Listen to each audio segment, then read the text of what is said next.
మా తినేస్తున్నారా ఈ లడ్డు కూడా మీరు తినకూడదు అది కూడా సగం పిండే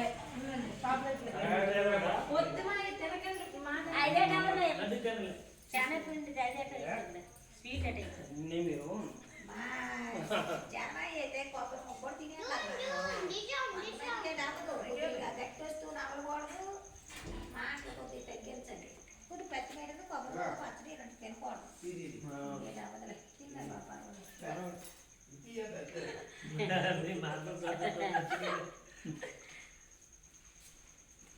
బాగున్నారే బాగుంది ఫోటో తీసుకుందు టెడ్డీ బేరు మీ ఇద్దరు ఇవ్వండి బామ్మ తిని తిని అది తిని కూర్చొని తిను మాకు ఇలా నిలబడి మా ఇంట్లో బ్యాగ్ స్టార్టింగ్ మా కొడుకులు మాత్రం మొన్న మ్యారేజ్ కి టెడ్డీ బేరు తెల్లది అక్కడ ఉంది ఎక్కడ ఉంది ఎంత కనిపించే వెంకటాపురం నువ్వు